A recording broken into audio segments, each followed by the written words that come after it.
Welcome to Real Judaism with Rabbi Ari Klapper. Unfiltered wisdom for Jewish life. Okay, we're going to continue here. We're discussing the two ways that the darkness of this world makes people make mistakes. So we mentioned the first one. That it covers the eye. The darkness covers the eyes. You can't see anything at all. It's so dark, you can't see anything. So it's so dark, you don't see anything. You're going to bump into things. You're going to trip. You don't even realize that thing is there. That pitfall is there. And you're just going to fall into it because you just can't see. And the second one, the second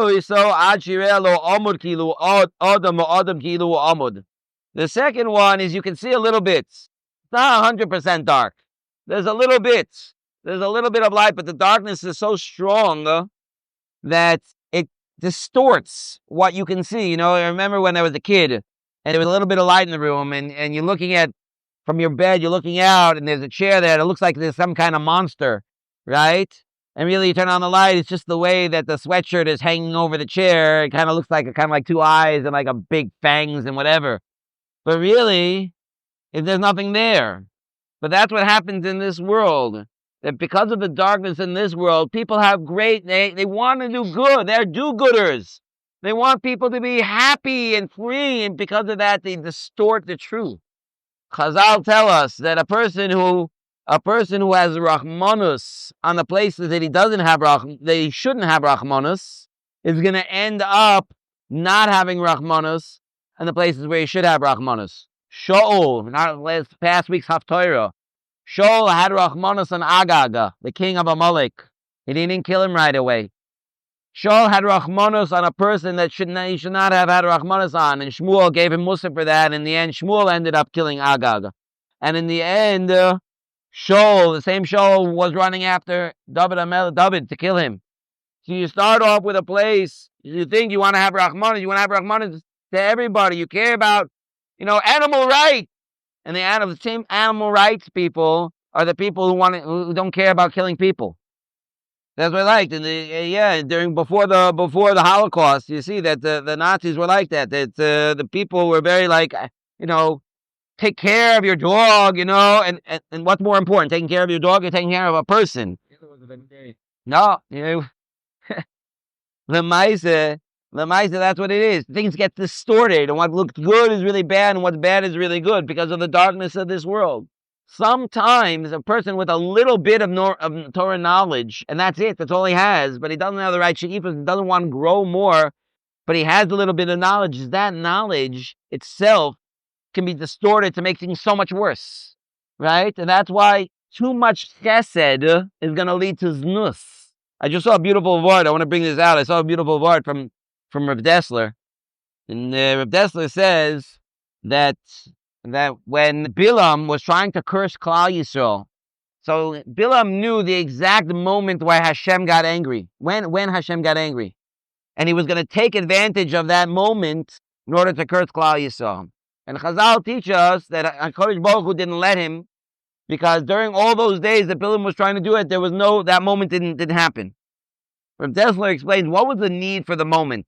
What was that need? Why did Hashem get angry every day? What was the point? So he explains that the whole world, Olam Chesed Ibaneh. HaKadosh Baruch Hu creates the whole world with Chesed. He gives, he has Rachmanus, he gives. People sin against him, he has Rachmanus, he gives them time. But you know what? You can't have a world like that. There has to be an aspect of din. There has to be an aspect of strict judgment. There has to be. Because if you don't have that, then the world will just fall apart. Too much chesed, the world's just going to fall apart. So he has to have this aspect of din, of strict judgment, in order to outweigh all that chesed. You need to have a balance. When Bilam knew this, and Bilam knew how to pinpoint when was that moment of strict judgment in order to take advantage of it. When HaKadosh Baruch Hu didn't bring that aspect of strict judgment in order to protect Klal Yisrael from the curse of Bilam, Bilam realized there is no moment. If there's no moment, that means it's kulo chesed. If it's kulo chesed, the time is to take advantage of what happens when you take chesed ad hasof. And that's nus. And that's why Bilam at that moment said, this is a great opportunity right now. The world is so full of chesed, it's not limited. We can take advantage of the aspect of znus, which is what chesed is, arasof, and that's what happens. It's exactly what happened. L'maisa, that's what we have this shikul. But people take it too far. And if you don't have that balance, and you can't see it because you can't see you don't have the Torah that's guiding you. It's dark. People want to be good. They want to be good, and they take it in the totally wrong direction, and they end up being bad because of that. That's the darkness of this world. So a person has to be careful with that. A person has to know, like we said before, you have to do a cheshbon nefesh. Am I really looking at things the right way? Kain chomrius v'gashmius oilam hazeh, says the Mesil Sham. The physicality of this world is like this. This is the darkness. And it can cause two problems. Number one, person can get so into Gashmias, it's so much fun, it's so much enjoyable, and because of that, he totally loses out on everything. He thinks that's the be-all and end-all of life. And these people just go on this endless road just to fulfill their base pleasures, their physical pleasures, just endless, more and more until they get so sick of it, they vomit from it. But they're already lost by that point. People can do tshuva from that point. I remember hearing a story from a fairly well-known Baal Tshuva who at first started off as a Hollywood producer, and he was so successful. I remember this year that he said, I was driving around in my Rolls Royce, eating steak for breakfast, steak for lunch, and steak for dinner. I had everything, and it felt so empty.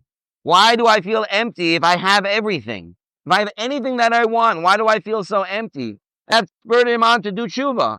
So there's some people like that, and there's some people that when they feel they get that feeling of emptiness and there's nothing left.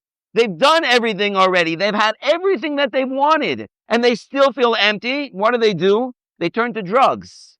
They turn to try to get a high in a different way, and they end up killing themselves many times. And as you look at Hollywood, you'll see that a lot of the times. Now, in Hollywood, and hopefully they'll do tshuva. Hopefully they will, but that's what ends up happening. A person goes too far, what's going to end up happening? Either they can wake up and realize, hey, wait a second, this is wrong, this is bad, what am I doing to myself? Or, unfortunately, they can go the opposite direction and totally lose themselves. This is what the Pasuk in Mishlei says, the ways of the wicked are in darkness. They don't realize what they trip over. A cunning person, a wise person, somebody who's smart, somebody who's clever, sees evil and he hides. He runs away. But fools, they go on and they're going to be punished. They just keep going. The fool is the one who keeps going and he thinks that he's going to be okay. Because their hearts are so sure. They're so sure, they're so open and so sure, and they fall even before they realize that there's something there to fall into. And in the end, these people's lives are so wasted, they are so lost. It's so unfortunate because they don't have that light that's guiding them. They're sitting in the darkness and they don't see all the things they're doing is just bringing them to ruin. When you have the light of the Torah that's guiding you, and you see, wait a second, let's wake up. Let's do what's good for my soul, what's good for myself, what Hashem really wants in this world. Then you'll have a completely different life. Okay, we'll stop here.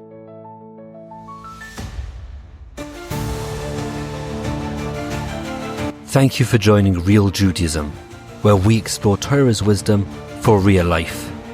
Created by J Foundations and produced by Eli Podcast Productions. Find more episodes at realjudaism.org and subscribe wherever you listen to podcasts.